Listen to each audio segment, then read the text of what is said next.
All right, now we're going to create a responsive layout. So on this page, we want to have a navigation bar on the top, a side panel on the left, and the main area right here. To do that, we're going to use the grid component. The grid component in Chakra works exactly like HTML grids. If you're not familiar with HTML grids, I've covered them in detail in the second part of my HTML course. So back to the code. We don't need the button anymore. So let's remove this line as well as the import statement. Instead, we're going to use the grid component defined in Chakra UI/React. Now here we set template areas to define the layout of our grid. Now here we should use backticks because we're going to have multiple strings enclosed with double quotes. Now here in the first row, we're going to have two columns. We can call them nav and nav. And in the second row, we're going to have two other columns. We can call them aside and main. We could also reformat this code like this. This visually represents how our page is going to be laid out. But in this case, I'm going to stick to a one-liner. So let's revert this back. Good. So here we have a grid. Now in this grid, we're going to have a few grid items. So we add the grid item component defined in the same module. Now we should put this in a particular area. So here we set the area to, let's say, nav. And we set the text to nav. Now to see this clearly, I'm going to give it a background like coral. This is just a valid CSS color name. We could set this to any values. We could also use color codes, okay? Now let's duplicate this a couple times. We need another item for our side panel. Let's set the color to gold and call this aside. And one more for the main area.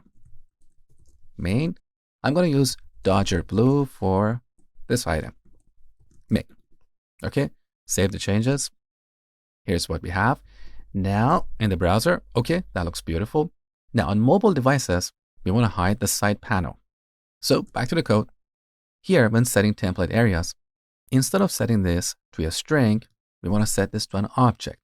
So I'm going to cut this expression. We're going to come back to it in a second. So here we add an object. In this object, we can set various properties like base, small, medium, large, and X large. These are our breakpoints. If you want to better understand how these work, go to Chakra website, click on Style System, and up here, look at Responsive Styles. So here we have our breakpoints like small, medium, large, and so on.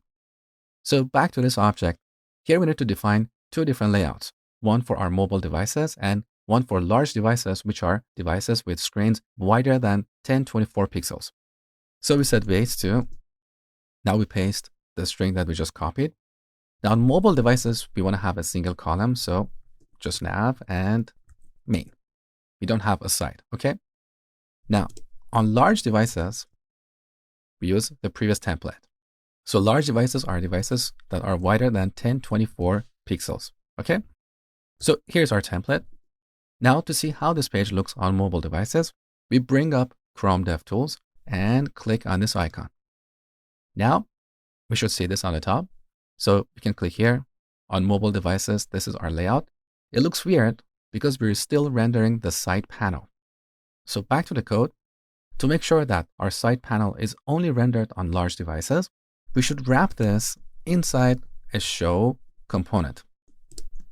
Again, this is defined in the same module, okay? So show is very helpful. It has properties like above or below. For example, here we can set above large, and what we put inside will be rendered on large screens and above. With that, if you refresh, aside is gone, and we have a single column. Now we can click on this bar to see how our app looks like on larger screens. So now we are looking at a tablet that still looks good. If we go beyond that and look at a laptop, we get two columns. Beautiful. So we have the basic layout, and now it's time to commit our code to our Git repository. So back to the source control panel. Here we type a message and say, build a responsive layout.